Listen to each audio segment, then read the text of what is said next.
There's a moment, often invisible to others, when something inside us simply exhales. It doesn't make a sound, but it changes everything. Like the soft give of a rope that's finally been loosened, or the last drop of rain that decides not to fall, not from exhaustion, though we've known that too, but from clarity, from enoughness, from the quiet realization that we don't need to carry it all anymore. That moment can't be seen from the outside. No one clapped for it. There's no certificate, no applause, no great celebration. But inside, something sacred unfolds. A turning of the soul, a loosening of what once held us tightly. It doesn't arrive like thunder. It doesn't need a milestone. It doesn't announce itself with urgency or drama. It comes more like the hush after rain, when the world smells like forgiveness, and even the sky looks a little more open. You might not notice it at first. You might be folding laundry. You might be sitting in traffic. You might be sipping tea, alone, watching a leaf tremble on the edge of a branch. And suddenly there it is. It is the beginning of a gentle art of becoming unbothered. I saw it once, blooming slowly in the life of an old man named Henry. He lived alone in a weather house by the sea. The kind of place where curtains don't match and clocks are mostly for decoration. There was a wind-worn bench on his porch, a crooked gate that never quite latched, and a mailbox that squeaked when open, as if clearing his throat before speaking. He had once been a teacher, a father, a husband. Life had carved deep lines into his face, and even deeper ones into his heart. Loss had visited him many times, but so had joy, and somehow he had made peace with both. People said Henry used to worry too much about everything. The mortgage, his children's choices, what the neighbors thought, whether the church needed repainting, whether he'd said the wrong thing at Sunday lunch.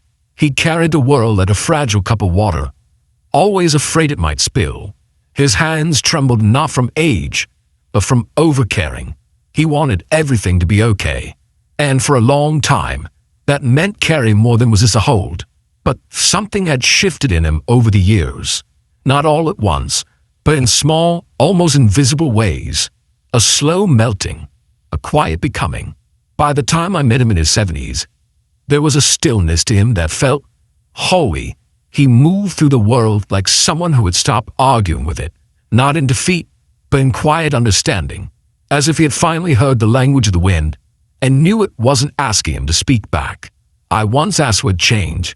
He laughed softly and said, "I got tired of caring about things that didn't love me back." Then he looked out to sea and added, "And I realized I wasn't here to impress anyone. I'm just here to be kind and to enjoy my tea while it's hot." That stayed with me, the way some sentences do, not because they were shouted, but because they were lived. Because isn't that what we all crave in the quiet corners of our hearts? To stop performing, to let go of the invisible script that tells us to be more agreeable, more impressive, more everything. We spend so many years trying to belong, to be liked, respected, included. And in that striving, we often tie ourselves in knots, smiling when we're hurting, saying yes when our bones are begging for rest, keeping peace at the cost of our own inner one, learning how to say what others want to hear, and forgetting how to listen to ourselves. But eventually, something begins to unfurl, a soft knowing that it's okay to let things be unfinished, unperfect, and proven. That peace isn't something we find. It's something we stop chasing. I remember a woman named Gloria, who once told me a story from her early 60s. She had hosted Thanksgiving for her entire family, cooked for days, arranged seating to avoid drama, even baked the pies from scratch like her mother once had. She wanted it to feel like love, like history, like home. And yet, at the table, someone had made a small, snide comment about the stuffing. Not cruel, just careless. The kind that slips out of someone who doesn't see how much effort lives beneath the surface. Years ago, that would have ruined her day.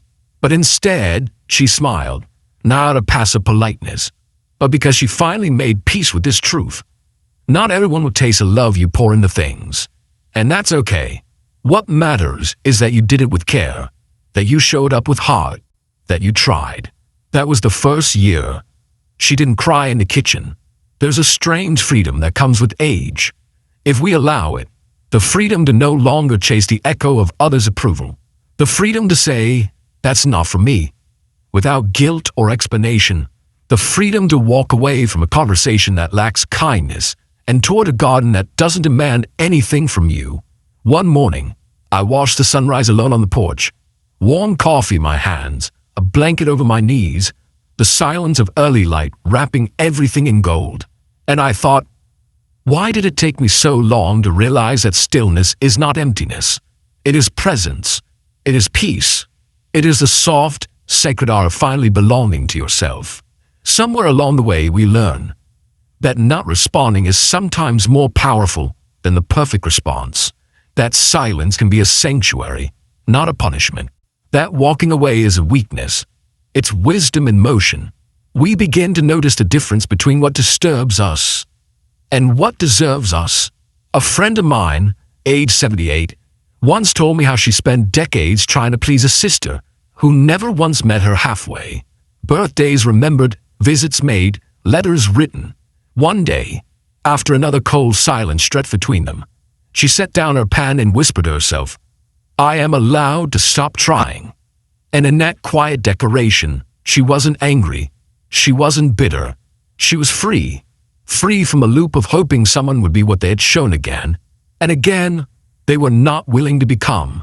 We live in a world that confuses noise with meaning. We are told to react, to fix, to fight, to explain. But sometimes the bravest thing we can do is nothing. To let it pass, to let them talk, to let it go.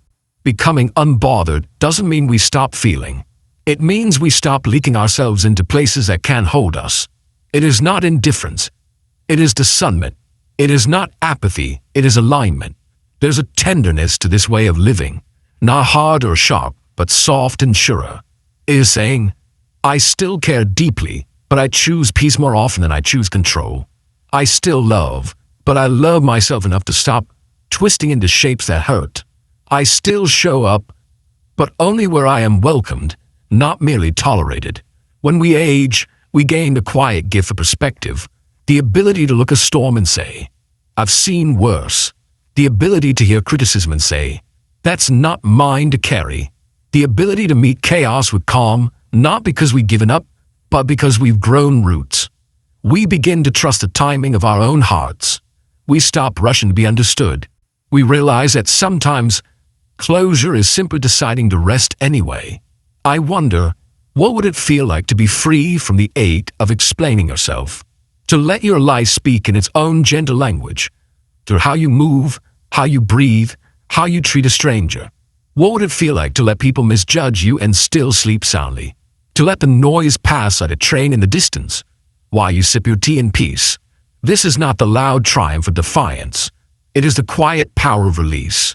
There will always be things we wish had gone differently, words we should have said, moments that bruise us in ways no one ever saw.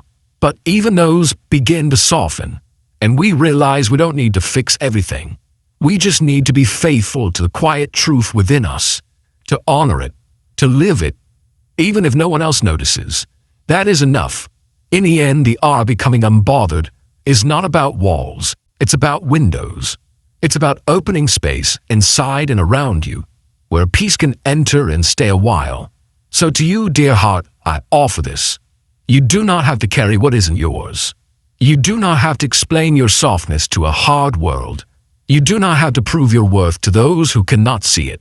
You're allowed to rest now, to breathe, to live as if the world is not a test, but a tapestry, and your presence is one gentle, irreplaceable thread. Let that be enough. Let that be peace. And if this reflection met you in a quiet place inside, I'm so glad we could sit here together in stillness. Until next time, be kind to your spirit. And remember, even the softest souls leave the deepest echoes.